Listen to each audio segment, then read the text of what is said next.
Bismillahirrahmanirrahim. Assalamualaikum warahmatullahi wabarakatuh.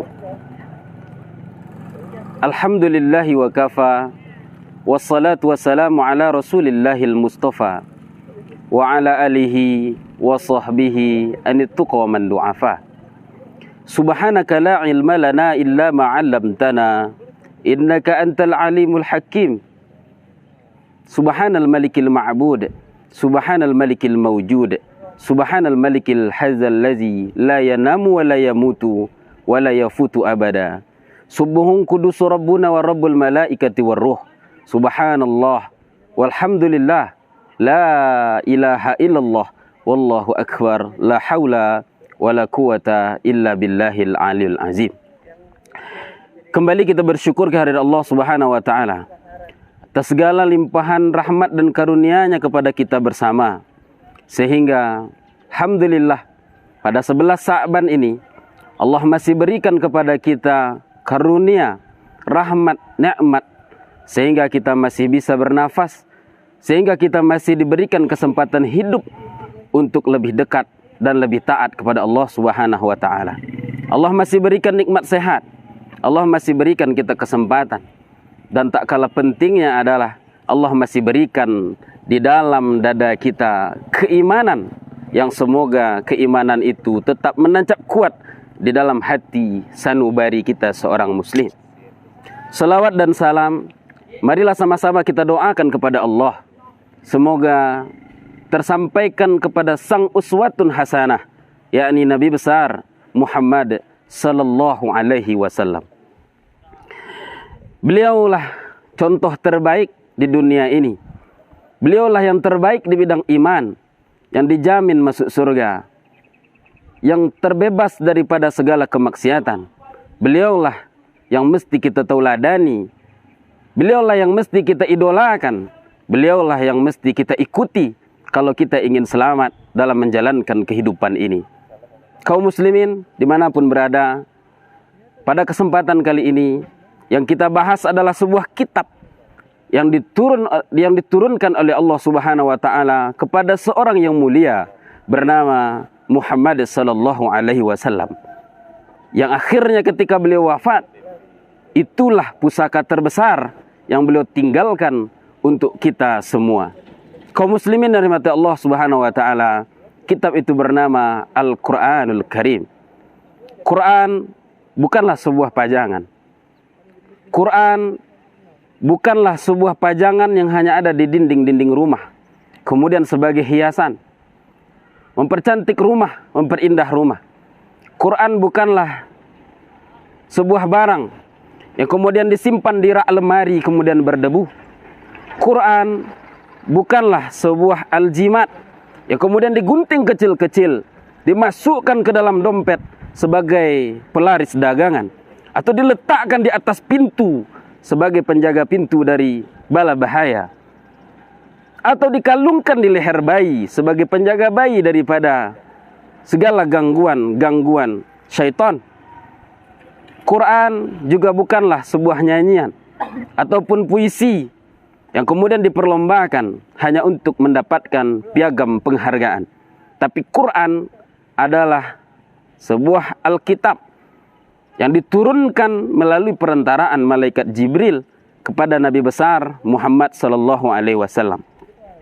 Kaum muslimin dari rahmat Allah Subhanahu wa taala, sehingga Nabi Muhammad adalah manusia satu-satunya yang kafah dalam menjalankan Quran, yang sempurna dalam menjalankan Quran, yang totalitas dalam menjalankan Quran.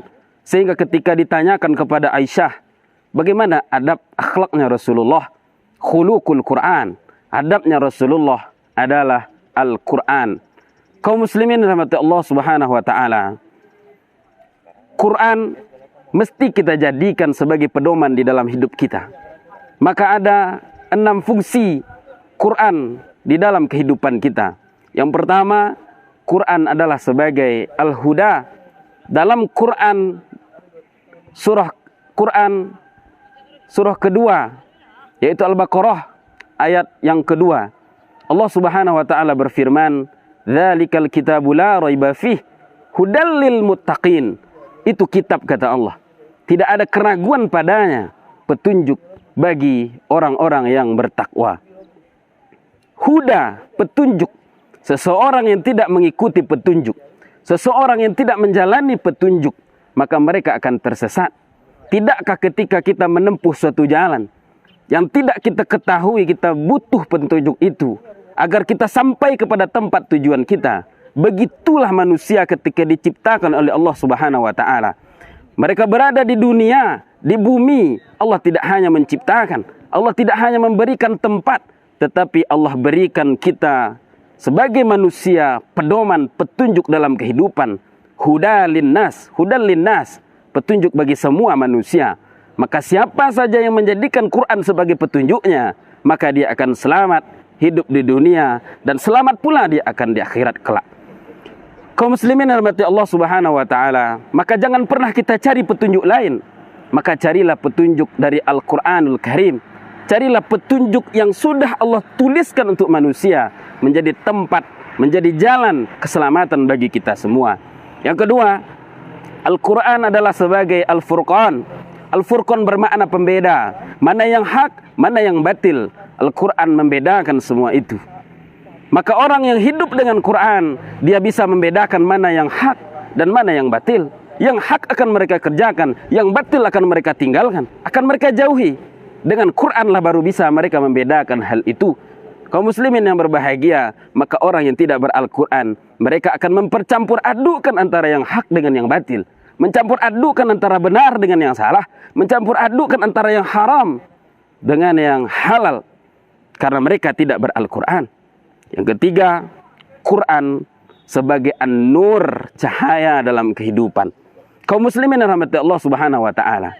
Quran sebagai nur, cahaya. Bukankah ketika kita berjalan pada suatu jalan yang sangat gelap, lalu kita berada di dalam jalan itu, apa yang kita butuhkan? Tidak lain yang kita butuhkan adalah cahaya. Ada senter sebagai penerang, sehingga tampak mana yang lubang, mana yang jurang. Sehingga kita tidak terjerumus ke dalam lubang, kita tidak masuk ke dalam jurang. Karena ada senter sebagai penerang jalan. Lubang akan kita hindari, jurang akan kita hindari, sehingga kita tidak terjatuh ke dalamnya. Begitulah manusia hidup di dunia ini. Ada Quran sebagai nur, sebagai cahaya di dalam kehidupannya. Ketika mereka menjalankan Quran dalam kehidupannya, itulah cahayanya. Sehingga mereka tidak terjatuh ke dalam lubang-lubang dosa, tidak terjerumus ke dalam jurang-jurang kemaksiatan. Kaum muslimin yang dirahmati Allah Subhanahu wa taala. Yang keempat, Al-Quran adalah sebagai as-syifa, obat bagi segala penyakit yang ada di dalam hati. Mereka yang menjalankan Al-Quran dengan benar, mereka yang menjalankan Al-Quran dengan sungguh-sungguh, maka hilanglah dan terkikislah segala penyakit yang ada dalam hati mereka. Terkikislah segala penyakit yang ada di dalam diri mereka. Sifat-sifat tercela yang ada dalam hati, iri, dengki dan lain sebagainya, semua itu akan hilang ketika kita memang mengamalkan isi daripada kandungan Al-Quran. Yang kelima, Al-Quran adalah sebagai ruh di dalam diri kita. Manusia tanpa ruh, maka bukanlah manusia. Manusia tanpa ruh adalah mayat. Manusia tanpa ruh adalah bangkai yang akan dimakan oleh cacing-cacing tanah. Begitulah manusia. Manusia tanpa Quran, maka jiwanya akan mati. Dia bukan manusia di mata Allah.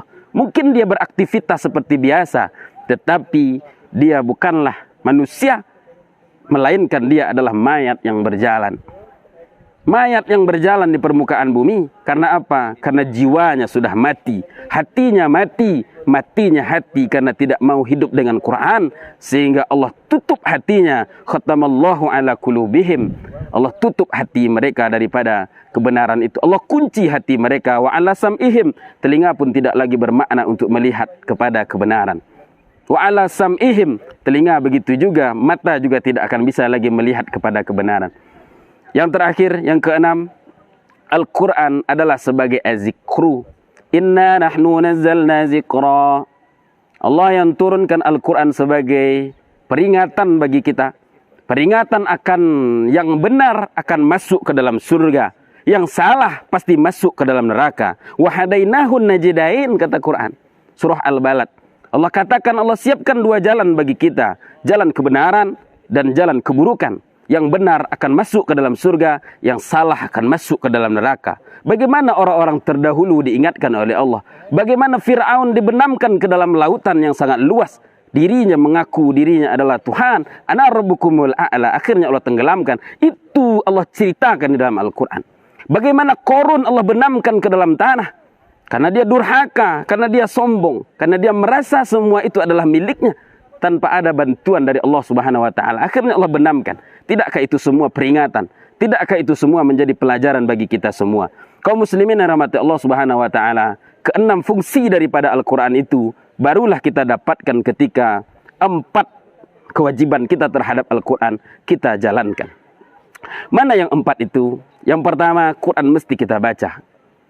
Yang kedua, Quran mesti kita pelajari. Pahami isi kandungannya. Mengapa kita mesti pahami?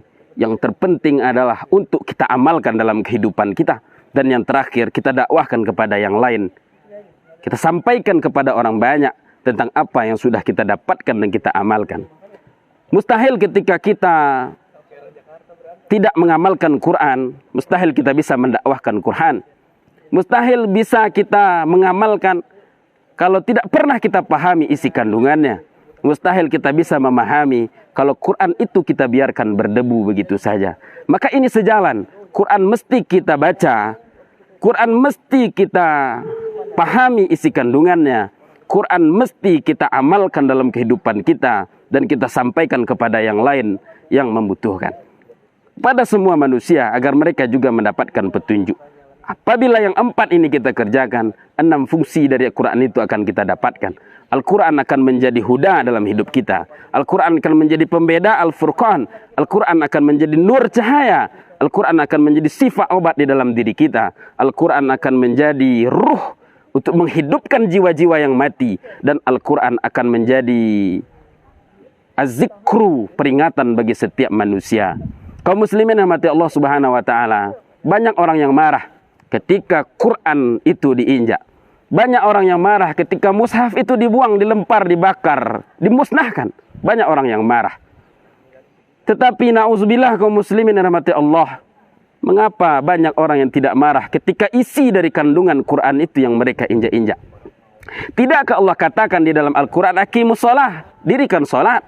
Tapi mengapa masih banyak orang yang meninggalkan salat? Kita biarkan begitu saja. Tidakkah itu yang disebut dengan menginjak-injak isi kandungan Al-Quran? Quran mengatakan wala taqrabu zina, jangan engkau dekati zina. Tetapi tengoklah di luar sana, anak gadis dengan bujang, kemudian dengan bergonceng-goncengan sampai berpeluk-pelukan. Bukankah itu yang disebut dengan menginjak-injak Quran? Tidakkah Allah katakan la taqrabu zina? Quran mengatakan jangan dekati, tetapi orang banyak yang melakukannya. Bukankah itu yang disebut dengan menginjak-injak Quran? Quran mengatakan janganlah engkau makan riba. Wa ahallallahu al-bai'a wa harramur riba. Tetapi banyak orang yang menggunakan dan memakan harta riba. Mengapa kita diam begitu saja? Kita marah, silakan marah kepada orang yang menginjak mushaf. Kita marah kepada orang yang membakar mushaf. Tetapi kita mesti mengingatkan mereka-mereka yang menginjak isi daripada kandungan Al-Quran itu. Hari ini banyak orang yang disibukkan dengan membaca Quran. Satu hari mereka baca Quran. Setiap hari mereka baca Quran. Khatam berkali-kali dengan Quran. Tetapi jangan pernah lupa, yang terpenting di dalam hal ini adalah bagaimana kita membacanya, kita memahaminya, kemudian yang paling penting adalah kita amalkan dalam kehidupan kita sehari-hari, kemudian kita sampaikan kepada orang-orang lain. Penutup daripada ceramah singkat kita, bahwa Quran itu adalah suatu kitab yang mulia, yang diturunkan kepada orang-orang yang mulia. Siapapun yang menjalankan Quran pasti akan mulia. Quran diturunkan di kota Mekah, maka Mekah menjadi kota yang mulia.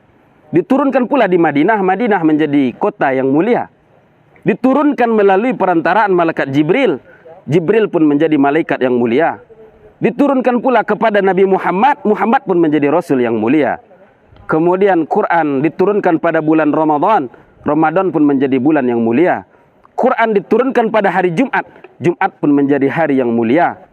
Quran diturunkan pada malam Lailatul Qadar, Lailatul Qadar pun menjadi malam yang mulia. Lailatul Qadri khairum min alfi sahr. malam yang lebih baik daripada 1000 bulan.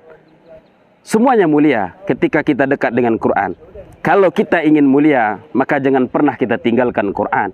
Jangan pernah kita jauh dari Quran. Jangan kita biarkan Quran itu berdebu begitu saja. Tapi bacalah Quran, Iqra. Pahami isi kandungannya, amalkan dalam kehidupan kita, sampaikan kepada yang lain, sehingga kita selamat dalam menjalankan kehidupan ini. Mungkin itu yang bisa saya sampaikan. Semoga bermanfaat. Billahi taufiq wal hidayah. Assalamualaikum warahmatullahi wabarakatuh.